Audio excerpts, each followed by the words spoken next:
തികച്ചും വിചിത്രമായ hair style, ഭാവഭേദങ്ങളില്ലാത്ത മുഖം, കയ്യിൽ ഒരു കശാപ്പുകാരന്റെ പൈപ്പ് ഗണ്ണുമായി നടക്കുന്ന ഒരാൾ. No country for old men എന്ന സിനിമയിലെ ആൻഡൻ ചിഗർ വെറുമൊരു വില്ലനല്ല, അവൻ മനുഷ്യരൂപമെടുത്ത ഒരു പ്രകൃതി ദുരന്തമാണ്. ചൊവ്വയിൽ നിന്ന് ഭൂമിയിലേക്ക് ഇറങ്ങിവന്ന അന്യഗ്രഹ ജീവിയെപ്പോലെ തോന്നിക്കുന്ന ഇയാൾ എന്തിനാണ് യാതൊരു ദയയുമില്ലാതെ മനുഷ്യരെ വേട്ടയാടുന്നത്? പണത്തിനു വേണ്ടിയാണോ, അതോ വെറും രസത്തിനു വേണ്ടിയോ? ആന്റോൺ ചിഗുർ വെറുമൊരു കൊലയാളിയല്ല, മറിച്ച് വളരെ വിചിത്രവും ഭയാനകവുമായ ഒരു തത്വചിന്ത പിന്തുടരുന്ന വ്യക്തിയാണ്. അയാളുടെ ഫിലോസഫിയെ പ്രധാനമായും താഴെ പറയുന്ന രീതിയിൽ വിശകലനം ചെയ്യാം. 1. വിധിവാദം, ഫെറ്റലിസം. ചിഗർ വിശ്വസിക്കുന്നത് ലോകത്ത് സംഭവിക്കുന്ന കാര്യങ്ങളെല്ലാം മുൻകൂട്ടി നിശ്ചയിക്കപ്പെട്ടതാണെന്നാണ്. മനുഷ്യരെടുക്കുന്ന തീരുമാനങ്ങൾ അവരെ ഒരു നിശ്ചിത പോയിന്റിൽ എത്തിക്കുന്നു എന്ന് അവൻ കരുതുന്നു. ഗ്യാസ് സ്റ്റേഷൻ ജീവനക്കാരനോട് നാണയമെറിയാൻ പറയുന്നത് ഇതിന് ഉദാഹരണമാണ്. അവിടെ ആ വ്യക്തിയുടെ ജീവിതം തീരുമാനിക്കുന്നത് അയാളുടെ പ്രവൃത്തിയല്ല, മറിച്ച് ആ നാണയം വീഴുന്ന വശമാണ് വിധി. 2. പ്രപഞ്ചത്തിന്റെ ഒരു ഉപകരണം, ഏജന്റ് ഓഫ് ഫേറ്റ്. താൻ സ്വന്തം ഇഷ്ടപ്രകാരം കൊലപാതകങ്ങൾ ചെയ്യുന്ന ഒരാളാണെന്ന് ചിഗർ കരുതുന്നില്ല. പകരം വിധിയെ നടപ്പിലാക്കാനുള്ള ഒരു ഉപകരണം മാത്രമാണ് താനെന്നാണ് അവന്റെ പക്ഷം.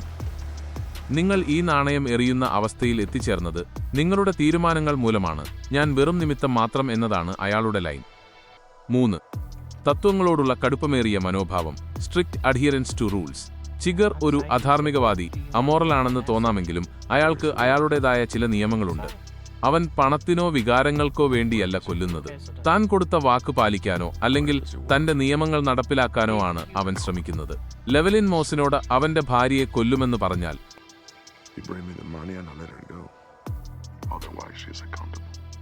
മോസ് മരിച്ചാലും ചിഗർ ആ വാക്ക് പാലിക്കുന്നു, കാരണം അത് അയാളുടെ അച്ചടക്കത്തിന്റെ ഭാഗമാണ്. 4. പ്രായോഗികതയും ശൂന്യതാവാദവും, പ്രാഗ്മറ്റിസം ആൻഡ് നിഹിലിസം.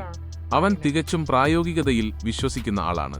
അനാവശ്യമായി ഒന്നും സംസാരിക്കില്ല, അനാവശ്യമായ കൊലപാതകങ്ങൾ ഒഴിവാക്കാൻ ശ്രമിക്കും, തന്റെ വഴിയിൽ തടസ്സമായി നിൽക്കാത്ത പക്ഷം.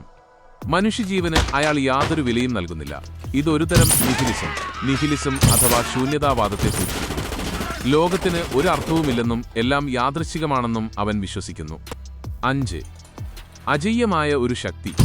സിനിമയിൽ അവൻ ഒരു മനുഷ്യനേക്കാൾ ഉപരി ഒരു പ്രകൃതി ദുരന്തം പോലെയോ അല്ലെങ്കിൽ മരണത്തിന്റെ ദൈവം പോലെയോ ആണ് പെരുമാറുന്നത്. അവനിൽ നിന്ന് രക്ഷപ്പെടുക അസാധ്യമാണെന്ന ഭീതി ജനിപ്പിക്കാൻ അയാളുടെ ഈ ഫിലോസഫിക്കൽ സമീപനം കാരണമാകുന്നു. ചുരുക്കത്തിൽ, മനുഷ്യർ അവരുടെ തീരുമാനങ്ങളിലൂടെ വിധിയുടെ മുൻപിൽ ചെന്നു നിൽക്കുന്നു. ആ വിധി നടപ്പിലാക്കുന്ന നിശബ്ദനായ ഒരു ആരാച്ചാർ മാത്രമാണ് താൻ എന്നതാണ് ആന്റൺ ചിഗറിന്റെ തത്വശാസ്ത്രം. ആദ്യം അയാൾ തന്റെ മുറിവ് വൃത്തിയാക്കാൻ കുളിക്കുന്നു. അതിനുശേഷം അണുബാധ ഒഴിവാക്കുന്നതിനായി പോവിഡോൺ അയോഡിൻ എന്ന അണുനാശിനി അണുവിമുക്തമാക്കിയ വെള്ളത്തിൽ കലർത്തി മുറിവിലൊഴിക്കുന്നു. അടുത്ത ഘട്ടത്തിൽ വേദന ഒഴിവാക്കാൻ അയാൾ മുറിവിന് ചുറ്റും ലിഡോക്കൈൻ എന്ന ലോക്കൽ അനസ്തേഷ്യ കുത്തിവയ്ക്കുന്നു. തിളച്ച വെള്ളത്തിലിട്ട് അണുവിമുക്തമാക്കിയ ട്വീസറുകൾ ഉപയോഗിച്ച് അയാൾ കാലിലെ മുറിവിൽ നിന്ന് പെല്ലറ്റുകൾ പുറത്തെടുക്കുന്നു. ഇതിനുശേഷം മുറിവിൽ ബാൻഡേജ് കെട്ടുന്നു. ശരീരത്തിലാകെ അണുബാധ പടരാതിരിക്കാൻ അയാൾ ഒരു ആന്റിബയോട്ടിക് കുത്തിവയ്ക്കുന്നു. ചിലപ്പോൾ അത് മോർഫിനാകാനും സാധ്യതയുണ്ട്. അയാൾ ഇത്ര വേഗത്തിൽ റിക്കവർ ആകുന്നതും പിറ്റേന്ന് തന്നെ തന്റെ അടുത്ത വേട്ടയ്ക്ക് ഇറങ്ങുന്നതും അയാൾ എത്രത്തോളം ഡേഞ്ചറസ് ആയ ഒരു സൈക്കോ ആണെന്ന് തെളിയിക്കുന്നു. അയാൾ വെറുമൊരു മനുഷ്യനാണെങ്കിലും സ്വന്തം മുറിവുകൾ ചികിത്സിക്കുന്നതിൽ അതീവ വൈദഗ്ധ്യമുള്ളയാളാണ്. അതുകൊണ്ട് തന്നെ അയാൾക്ക് വലിയ പരിക്കേറ്റാൽ പോലും പിറ്റേന്ന് തന്നെ എഴുന്നേറ്റ് നിങ്ങളെ വേട്ടയാടാൻ അയാൾ വരും.